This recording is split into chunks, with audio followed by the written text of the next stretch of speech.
Sa disyerto, maririnig ang maraming reklamo, at yung iba ay nawawala na sa kanilang mga katinoan, dahil sa kanilang kapaguran. Sinasabi ng isang sundalo na Jennifer, saan siya pupunta. At yung iba naman ay nakikiusap sila na bigyan sila ng tubig. Bigyan sila ng oras para uminom lang ng tubig, at sinasabi ng isang sundalo na kunin nila siya, na wala na siya sa kanyang katinoan. Kahit na ang fieldwork ay hindi ganito kalupit, kung magpapatuloy ito, mamamatay sila dito. Lilitaw ang mga patay na sundalo bago pa man makipaglaban. Gumuho ang mga linya ng mga sundalo, ito ay hindi epektibo at brutal na pamumuno.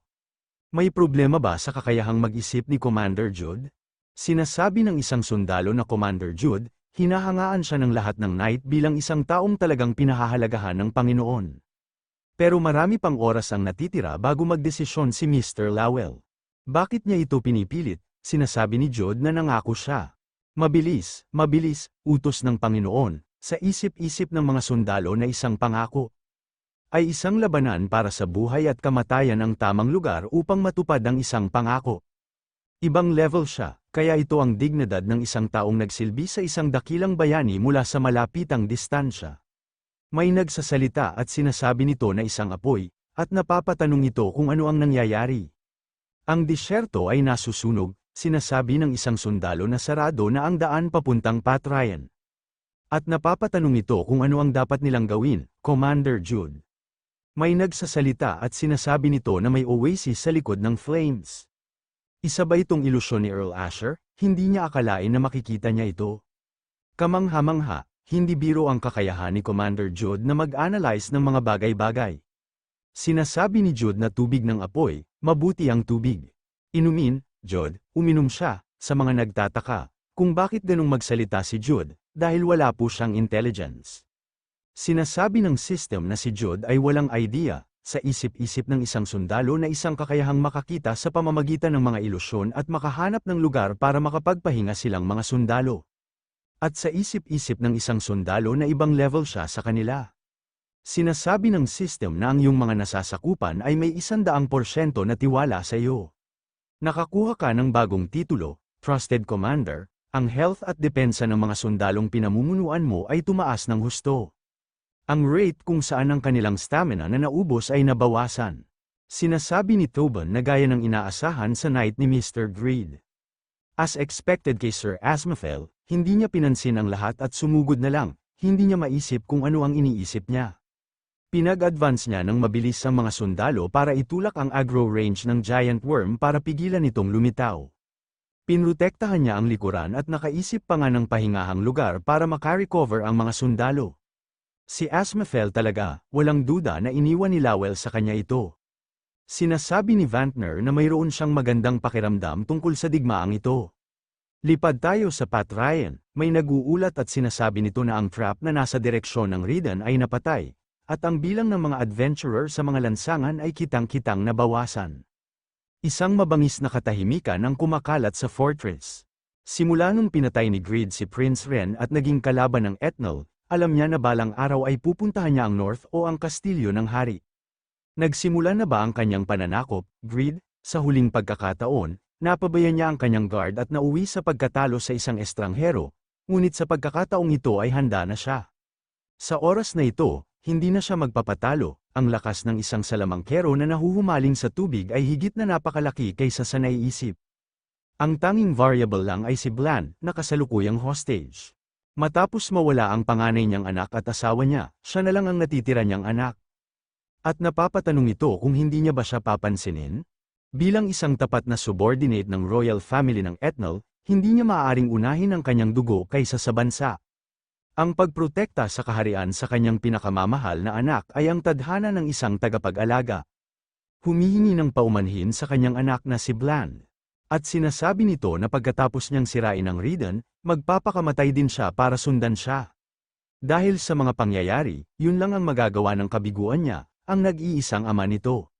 May dumating at sinasabi nito na naiintindihan niya ang lungkot ng Earl. Sinasabi ni Earl Asher na alam niya na siya ang isang sundalo na pinadala ni King Osron, ngunit medyo hindi kanais-nais na bigla siyang lumitaw, ang isang hindi niya kilala ng basta-basta. Sinasabi ng isang Red Warrior na ililigtas niya ang kanyang anak, kaya wag siyang magalit, may karanasan siyang pumatay sa maraming tao, maniwala siya sa kanya, kakampi siya, hindi niya kaaway, hubadin niya ang kanyang mga pangil patungo sa Riden. Sa disyerto, sinasabi ng system na nakapasok ka sa 8 Vampire Underground City. Nakaharang ang pasukan ng dungeon, na block ang mga komunikasyon sa labas. Hindi ka makakalabas sa dungeon hanggang sa mapatay mo ang boss ng dungeon o mamatay. Sumisigaw at sinasabi ni Park Jong-soo na masyadong madilim. Wala siyang makita, buksan ang ilaw, hindi sila maaaring mag-aksaya ng anumang segundo. Sa isip-isip ni Bunny na ito ang lugar na kung saan mabilis na nagpapa-level up si Greed. Nakikita niya kung paano siya nagkaroon ng isang ikawalo na naka-attach sa pangalan ng lugar na ito, nangangahulugan ito na mayroong hindi bababa sa 7 pang mga lugar na tulad nito. Kaya ganito ang monopolize ng mga overgeared member sa mga ranking. Sumisigaw at sinasabi ng mga tao na mga malalaking pangil na lobo at mga red-eyed na paniki.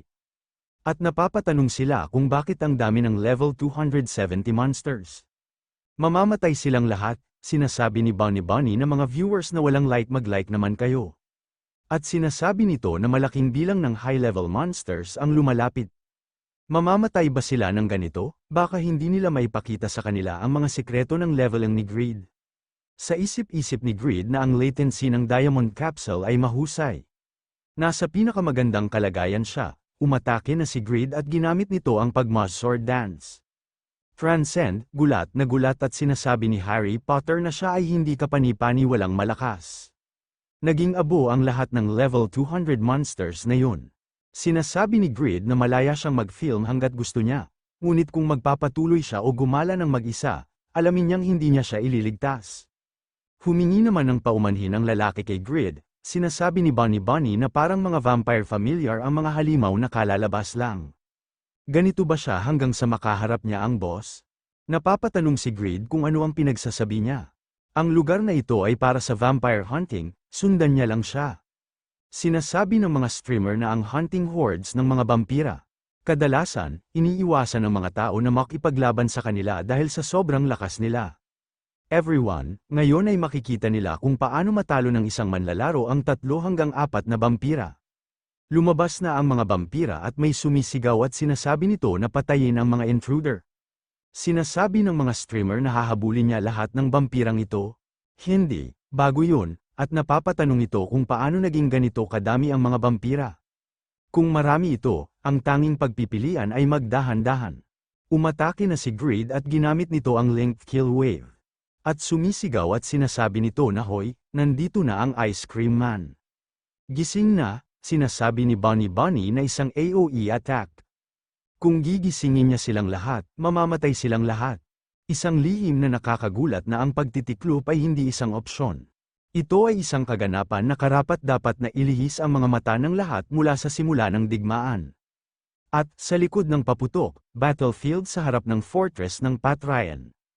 May nag-uulat kay Marky Valtin, at sinasabi nito na sumama na sa kanila ang mga sundalo ng Riden. Sa isip-isip ni Marky Valtin na walang kwentang grupo. Hindi niya akalain na mapapagod lang sila sa pagtawid sa disyerto. Well, wala pa nga siguro silang pagkain sa Riden, walang paraan na nakatanggap sila ng tamang pagsasanay. Kung ang bawat isa sa 20 commander ay nagdala ng 3,000 lalaki, ibig sabihin ay halos lahat ng kanilang mga kabataang lalaki ay naririto din. Kung matalo sila, ito na ang katapusan para sa Riden. Nag-message si Lowell sa lahat ng pasikreto, nakita naman ito ni Jishuka at sinasabi nito na maaga sila ng kalahating araw bago silang dumating, pero kahit papaano andito rin siya, Lowell. Sinasabi ni Lowell na alam niyang susubukan ni Mr. Jude na makarating dito ng mas mabilis hanggat maaari, ngunit mas mabilis siya kaysa sa inaakala niya, kaya't mas maaga niyang na-encounter si Mr. Valtin kaysa sa orihinal na plano. Nagtataka at gulat at hindi makapaniwala at sinasabi ni Pan na si Jude. Si Jude yun, ngunit hindi biro ang kanyang pamumuno. Sinasabi ni Lowell na hindi niya ba alam, binigyan niya ng malayang pamamahala si Mr. Asmafel, kaya ang kasalukuyang commander ay si Mr. Jude.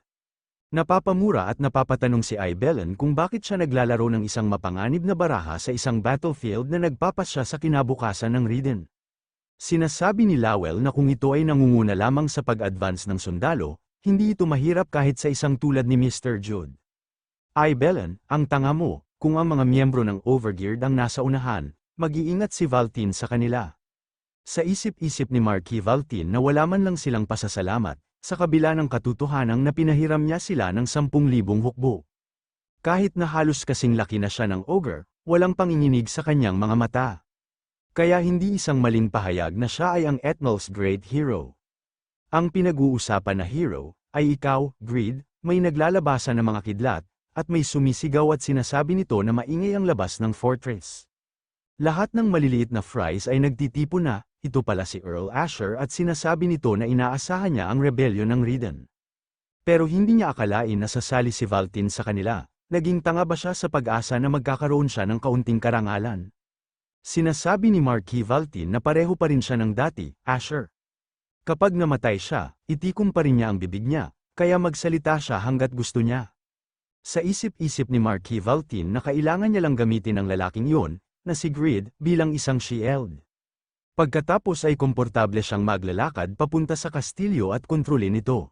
Lumapit si Lowell sa harap at nagbigay galang ito kay Earl Asher, at sinasabi nito na siya si Lowell, isang taong naglilingkod kay Duke Greed. Isang karangalan na makita ang isa sa 10 great magicians ng kontinente. Sigurado siyang matagal niya nang hindi nakikita si Mr. Bland. Pinakisamahan nila siya ng maayos.